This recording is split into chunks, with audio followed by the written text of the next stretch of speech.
1 year ago, I came to Davos and told you that our house is on fire. I said I wanted you to panic.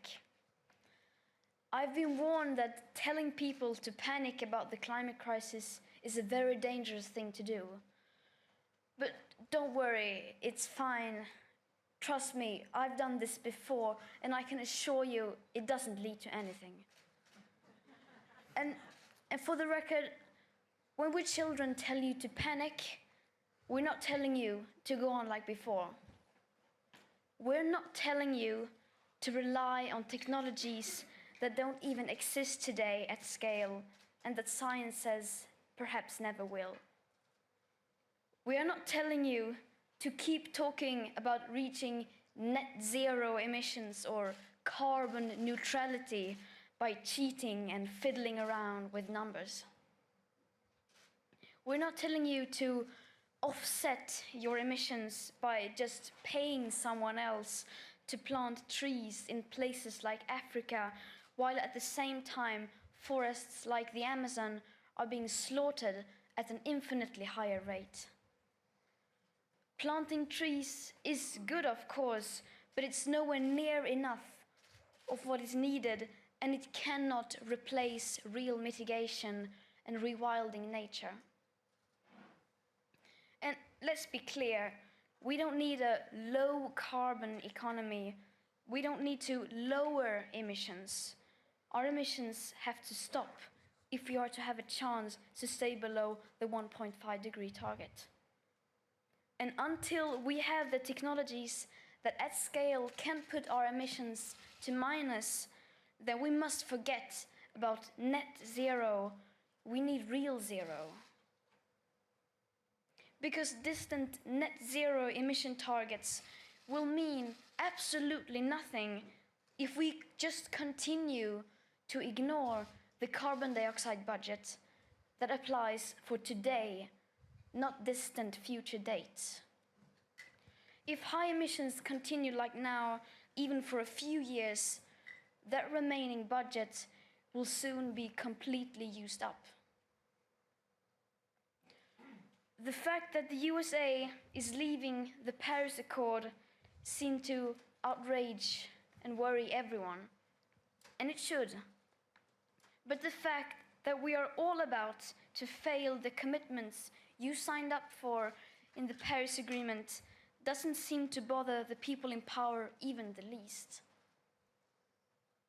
Any plan or policy of yours that doesn't include radical emission cuts at the source starting today is completely insufficient for meeting the 1.5 or well below 2-degree commitments of the Paris Agreement.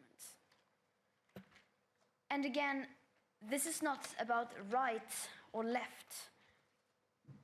We couldn't care less about your party politics. From a sustainability perspective, the right, the left, as well as the center have all failed.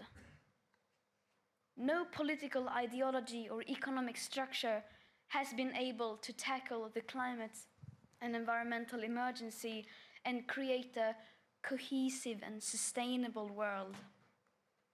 Because that world, in case you haven't noticed, is currently on fire. You say children shouldn't worry. You say, just leave this to us. We will fix this. We promise we won't let you down. Don't be so pessimistic.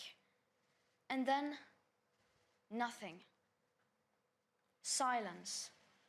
Or something worse than silence. Empty words and promises which give the impression that sufficient action is being taken. All the solutions are obviously not available within today's societies, nor do we have the time to wait for new technological solutions to become available to start drastically reducing our emissions. So of course, the transition isn't going to be easy. It will be hard, and unless we start facing this now, together with all cards on the table, we won't be able to solve this in time. In the days running up to the 50th anniversary of the World Economic Forum, I joined a group of climate activists demanding that you, the world's most powerful and influential business and political leaders, begin to take the action needed.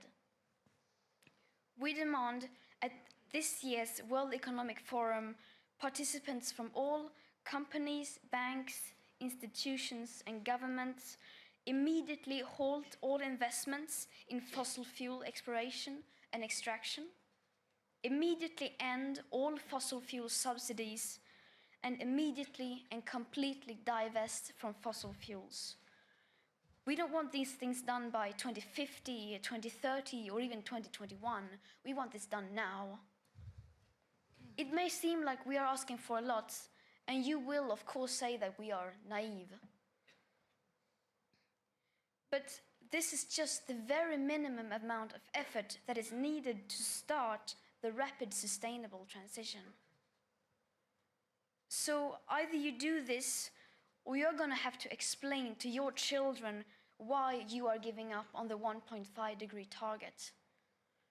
Giving up without even trying. Well, I'm here to tell you that, unlike you, my generation will not give up without a fight. The facts are clear, but they are still too uncomfortable for you to address. You just leave it because you think it's too depressing and people will give up. But people will not give up. You are the ones who are giving up. Last week, I met with Polish coal miners who lost their jobs because their mine was closed. And even they had not given up.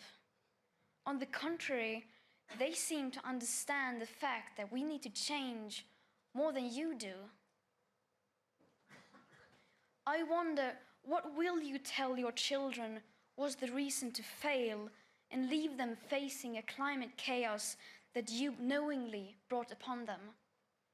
That it seemed so bad for the economy that we decided to resign the idea of securing future living conditions without even trying?